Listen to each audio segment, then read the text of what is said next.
Hello sir, good evening.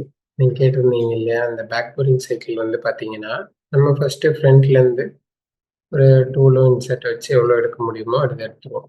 அது எடுக்க முடியாத இடங்களுக்கு தான் நம்ம என்ன பண்ணுறோம், நம்ம வந்து பேக் போரிங் சைக்கிள் வந்து யூஸ் பண்ணுறோம். இப்போ இது எப்படி அப்படின்னா, அதுக்கு முதல்ல டூல் வேணும். டூல் வந்து இதில் ஸ்டாண்டர்டாக இருக்காதுங்க சார். ஸோ நம்ம என்ன பண்ணுறோம்னா, அந்த டூலோட மாடலை ஆன்லைனில் டவுன்லோட் பண்ணி ஃபைல், மர்ஜ், ஏன்னா ஓப்பன் கொடுத்தா அது மட்டும் ஒரு ஃபைலாக வந்துடும். மர்ஜ் கொடுத்துட்டிங்கன்னா இந்த மாதிரி மாடல் வந்துடும். ஓகே, மாடலில் உள்ளே கொண்டு வந்துருக்கும். அந்த மாதிரி உங்களுக்கு டிஃபால்ட்டாக இல்லாத டூல்ஸுடைய ஸ்பெக்கெல்லாம் வந்து ஆன்லைனில் நீங்கள் மாடலாக சர்ச் பண்ணிங்கன்னா உங்களுக்கு 3D மாடலாகவும் கிடைக்கும், 2Dயாகவும் கிடைக்கும். நீங்கள் கொண்டு வந்துடும். கொண்டு வந்ததுக்கப்புறம் டர்னிங் லேத் டூல் மேனேஜர் நம்ம வந்து டெலிட் பண்ணிக்கலாம். Right click, create 3D tool. நான் வந்து type SVZBR Z-type folder. Right click, define அ காம்பனண்ட். ஃபோல்டர் வச்சுக்கிறேன். ஏரோ மார்க் அமுத்திட்டு இந்த ஃபோல்டரை ஸ்பெசிஃபை பண்ணுறேன். ஸோ பிளேன் வந்து ஹோல்டிங் பிளேன் வந்து இதுதான் அப்படின்னு நம்ம கொடுத்துருவோம். அதாவது பேஸ் மெஷினில் எந்த பக்கம் மாட்டியிருப்போம் அப்படின்றது. Right click, define and insert, arrow mark. இதுதான் என்னோட இன்சர்ட். இதில் வந்து கார்னர் ரேடியஸ் எனக்கு இது தெரியும் 0.4. இல்லைன்னு நீங்கள் இந்த செலக்ட் பண்ணிவிட்டு இந்த கார்னர் கிட்ட போய் நீங்கள் கொடுத்தீங்கன்னா அதுவே எடுத்து.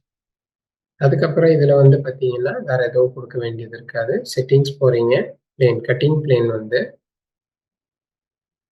இந்த மேலே இருக்கிற இந்த ஃப்ளாட் கொடுத்துட்டீங்கன்னா இது வந்து ஃப்ளாட்டாக எடுத்துக்கும். ஸோ இதான் கட்டிங் பிளேன். இதில் வந்து ஹரிசான்டலாக டூல் வச்சுருப்போம் நம்ம. டரட் வந்து டாப் டரட் தான்.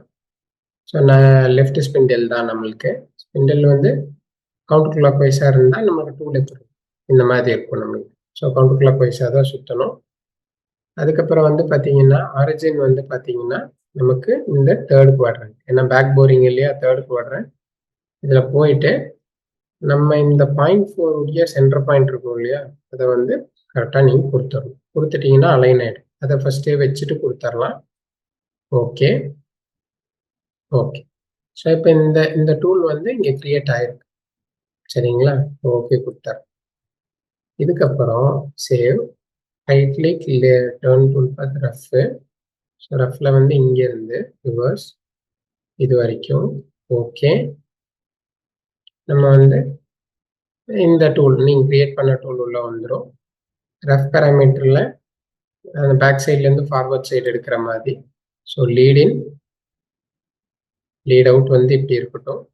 இல்லை ப்ரொஃபைலில் ஏதாவது இறங்கினாலும் இறங்குன்றப்போ லீடினை வந்து நம்ம மேலேருந்து கீழேருந்து மேல் பக்கமாக விட்டுறலாம். லஞ்ச் பேராமீட்டரில் செகண்ட் ஆப்ஷன் எப்பவும் போல் இங்கே வந்து ரிமைனிங் ஸ்டாக் அப்படின்னா எடுக்காத இடம் மட்டும் எடு. ஸோ ஓகே, இப்போ என்ன ஆகிடும் அப்படின்னா பேக் பிளாட் கொடுத்தீங்கன்னா உங்களுக்கு வரும் இந்த மாதிரி எடுத்து. ஃபினிஷிங்க்கும் இதே மாதிரி தான். இது என்னன்னா டூல் வந்து உங்களுக்கு டிஃபால்ட்டாக இருக்கும். டூல் வந்து இருந்தால் தான் உங்களால் என்ன பண்ண முடியும், கொடுக்க முடியும். சில டூல்ஸ் இருக்காது. ஸோ நீங்கள் கஸ்டமைஸ்டாக ஆட் பண்ணிவிட்டு அதுக்கப்புறம் தான் நீங்கள் என்ன பண்ணுற மாதிரி இருக்கும், போடுற மாதிரி இருக்கும். சரிங்களா?